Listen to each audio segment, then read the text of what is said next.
So what we're going to look at here is a level 1 English reading paper from the Legacy Functional Skills. This isn't so much to worry about, it's a matter of reading the questions carefully and absorbing the information. And we'll look at how we do some examples how we can attach this. What I just need to say to you is always RTFQ, read the question, because you sometimes find the answers are in the question. And don't be frightened to take pictures of the screen if you wish, alright, or do screenshots, because this will enable you revision, because you've got a format you can see of how things actually happen. With an English reading test, you will have a text to read, which can be on a variety of different subjects. Sometimes can be applicable to things that are happening, or they can be, for example, reviews of books or travels or things like that. So if we have an example here, we have a text and we have questions. These questions can be multiple choice, or they can be a form of short written answer. So what I'd like you to do is put the screen on pause, and I'd like you to read the article here that says is reading a thing of the past, and then what we can start looking at is then the questions concerned. Or what you can do is you can take a picture and then digest at a quieter time and have a look through. But I'm just going to say now, if you'd like, put yourselves on pause and have a read of the question. Read the text, sorry. Right, so you've read the questions potentially now. So what you need to start looking at now is the questions. Now the questions will ask you to pick specific information out. So, for example, the main purpose of text A is to, you need to give a reason why, what is the thing that this article is trying to say. So you need to give you need to check it through and then pick an answer here. So you have advised you how to download a book, argue that young people enjoy reading, persuade you to attend a book club, explain why parents read to their children. So if we're looking through this, the whole aim of this article is to argue that people do actually enjoy reading, but it might be the way that it's actually changed, for example, because as we all know, a lot of people don't necessarily read a physical book, they read from a tablet or a phone or on a computer. So generally the rule is, what's the actual article trying to tell us? We'll move down to question 2, according to text A, which writers' books can you download from free? So again, you need to pick that information out, but use the words in the question to help you. Okay, so for example, words download, free. If we start looking down, we start to look around, try and see where we can find the words download and free. And if we come to the bottom of paragraph 3, mod devices means that you can download novels by famous authors from the past, such as Charles Dickens, for free. And there's your keywords, picking those keywords out. According to text A, which one of the following statements are correct? Yep, we'll have 2 or 3 different texts in a test like this. So then what you have to do is then find the reasoning within that. For example, you have to choose, is it for A, book clubs are starting in Asia, tablets are widely available in Africa, online borrowing is expensive in the USA, or D, e-books are stocked in libraries in the UK. So then what you're actually looking down is actually to find that, and actually if I scroll down here, I'm coming to the final paragraph, buck 1. Many now stock ebooks and serve refreshments.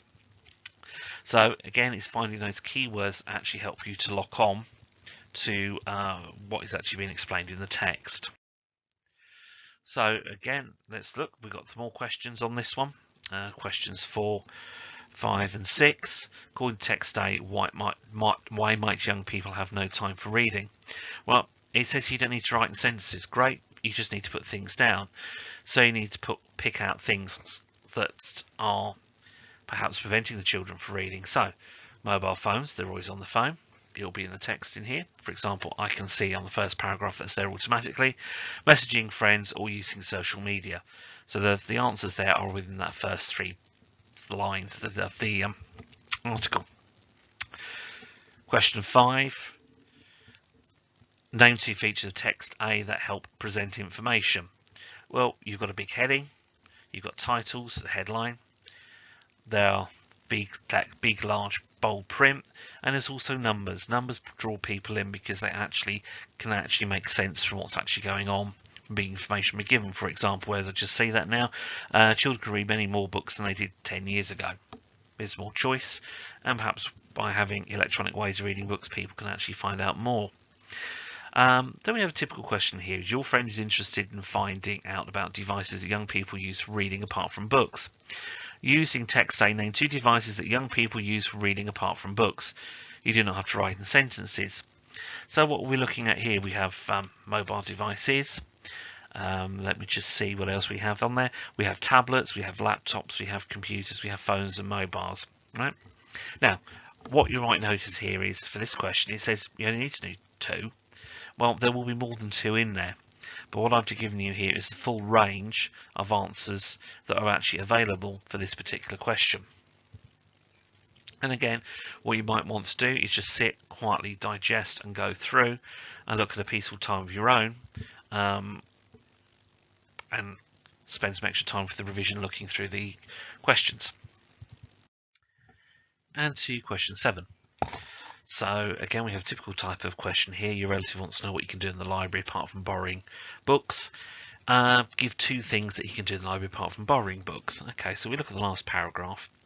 It does say things like borrowing, getting ebooks, serving refreshments, and there's blogs, book clubs and workshops that are available. Now I've put all 4 options down for you, so you can actually see how they sit in the text, but ultimately when you do the test you'd only have to give 2. So again, very important at this point is you do read the question thoroughly, so you are pinpointing your efforts into giving the answers as quickly and succinctly as possible and using your time effectively. So what I'd advise you do is, if you'd like to read the text that says short story competitions, how to win them, if you'd like to put yourself on pause, read, and once you've finished, start to look through the questions and click on play again. So you've had a few moments to have a look. Again, what I suggest you do is you're taking screenshots, you're taking pictures with your camera, however you get a picture of the screen. So again, you've been a little bit more expert now. You've read the text, you have seen, understand the format now from the first set of questions. You're actually looking for answers in the text using multiple choice with multiple choice questions or short written answers. So again, you're looking for keywords. Perhaps you can find what you actually need. So the main purpose of text B, well, if we're looking through this one, it's clearly about advising you about entering short story competitions. So it's giving advice, making your paragraph interesting to readers, avoid ghosts, too many first time readers think they start with descriptions, best advice. So it's giving you ideas on what to do. According to text B, looking at question 9 here, which 2 of the following statements are correct? So if we start looking at it, for example, D here, personal stories can often win prizes. If I look at 1, 2, the 1, 2, 3, 4th paragraph from the bottom up, it does talk about then personal stories that are personal to you. So what you're actually looking at is, can you match keywords again, because that actually help you find from the words that you're actually looking for. So for example, if we're looking at writing good love stories is difficult, which is the answer on F, if you come across to the same paragraph I mentioned earlier, 3rd line down, writing good love stories is really hard. So again, what you're trying to do is match words. If you can match the words, it's helping you to actually go through with your answer.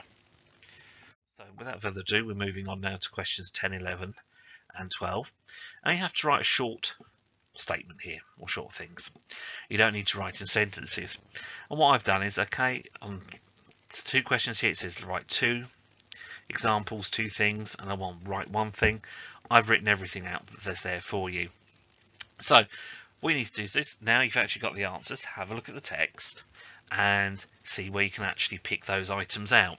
Because then again, this is like reverse calculating in your maths exams. You're actually reversing yourself and looking into where those answers will be in the text. So it's actually helping you discover where text is and interpret the information. So with question 10, you're going to be looking at keeping to the deadline, keeping to the words limit, checking through and keeping a copy. With question 11, answers can include being interesting, short, get to action, avoid description or weather. And with question 12, you're looking for clear stories and people you believe in. But what you need to start doing now is, again, use the format, is start looking with the answers and with the answers you've got back into the text and actually find them there. And with question lucky 13, you're asked again to give 2 pieces of advice about writing an ending of a short story, and answers can include surprising, avoiding dreams, right first, memorable. So again, trying to pick those words out in the text will actually help you. Again, find those words in the text and where their meanings are, and that will help you again understand a little bit more what's going on. So that's an example of an English writing, English reading level 1 test. 2 texts, questions there to answer. Work your way through. Again, suggestions if you can't answer it straight away, go on, do the next questions in the sequence, and then come back and have a go at the question you can't answer. If you still can't answer it, have a guess. Because as I said before, particularly in the maths papers, a guess is better than leaving a question completely blank. If you have a guess, you have a 50-50 chance of getting the question right and getting a mark. If you leave it blank, you have a 100% chance of getting 0. So there we go. Again, spend some time, quiet reflection, reading through, and as I said earlier, look back and see how the answers fit into the text.